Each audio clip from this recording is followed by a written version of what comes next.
thought we'd start out today talking about some of the common objections to homeschooling.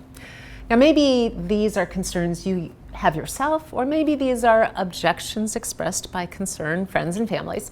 But whatever they are, let's talk about them. Far and away, the number one objection voiced to homeschooling is usually phrased like this: what about socialization?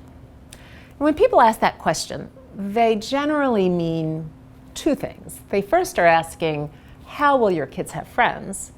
And then they're asking, how will your kids learn social skills? So two different questions, but I'll address them both. The first, how will your kids have friends?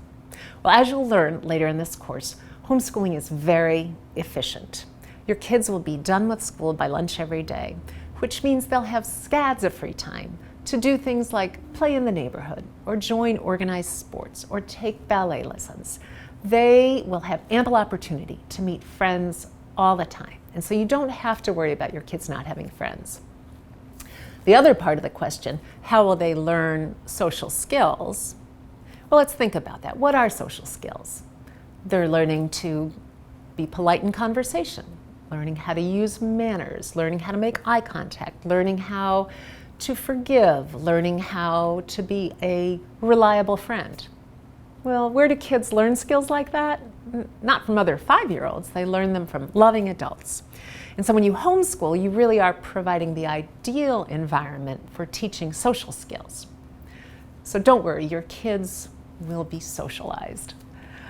Next really common objection I hear is, I'd love to homeschool, but my kids just won't listen to me.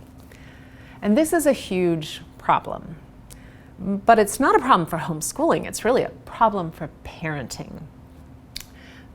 Kids crave being in a home where parents are in charge. They long for a place where mom or dad are in charge.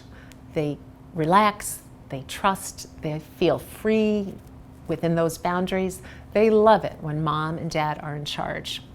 If you're in a home where your kids are not listening to you, where they don't obey you, where they don't do what you ask without complaint or delay or excuse, you really ought to rectify that situation now. Trust me, you don't want to do it when they're 16 years old.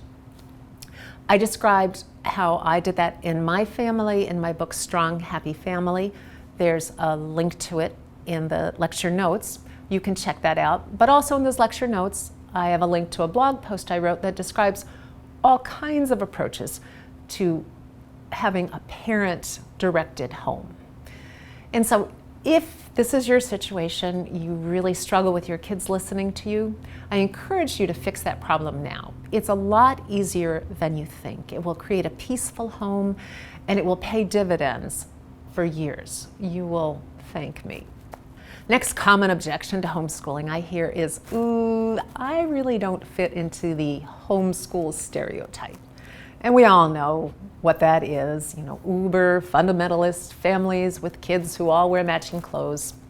Let me tell you, there are homeschoolers like that, but there are homeschoolers of every make and model.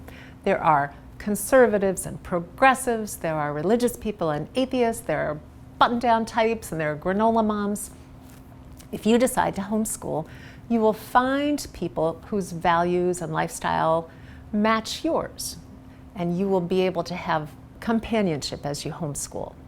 You might learn a lot from homeschoolers whose lifestyles don't look like yours, but don't worry, there's not one homeschool stereotype that you need to fit into. Another common objection I hear is, well, I'd like to homeschool, but I don't have an education degree. Let me tell you, you don't need an education degree to homeschool. And that's not to disparage people who have education degrees. When you study for an education degree, you learn about all different kinds of learning styles. You learn about all kinds of learning disabilities. You learn about record keeping and crowd control. To homeschool, you don't need to know all that. You need to be an expert in one thing. And that one thing is your child. And the great news is you're already the world's foremost expert on your child. You know what makes your kid tick. You know what he loves and what he hates. You know how he learns. You already know more than anyone else in the world about your child. Further, you care more about your child than anyone else in the world does. You will do what it takes to make a great learning environment for your child. So don't worry if you don't have an education degree. I'll show you how to homeschool. You won't need one. Another common objection I hear is, oh, I homeschooled during COVID and it was awful. I wouldn't want to do that again. If you homeschooled during COVID, let me tell you, you really weren't homeschooling. You were implementing the lesson plans that a classroom teacher created for a classroom and sent to you remotely. You didn't have control over curriculum, you didn't have control over timing, you didn't have control over assessments, you didn't have control over homework. You were not homeschooling, you were simply implementing a traditional classroom teacher's coursework. Homeschooling is entirely different, and I'll show you how. And then finally, a big objection I hear is, I'd love to homeschool, but I really don't have time. You know, maybe you have a baby in the home, or maybe you have a business that you run from your home, or maybe just your outside responsibilities are overwhelming and you feel like you don't have time. Well, as you'll learn, homeschooling is very efficient. I will show you how to do it so that hands-on, you have less than an hour involved every day. If you think about it, if your child is in traditional school, it probably takes you at least an hour to get him ready for school in the morning, to get him there, to pick him up in the afternoon, and to oversee his homework. And so really, if you have a child in any kind of school, you would have the time to homeschool. So those are the most common objections that I hear to homeschooling. I hope that I've answered them for you. Our next talk is about transitioning into homeschooling.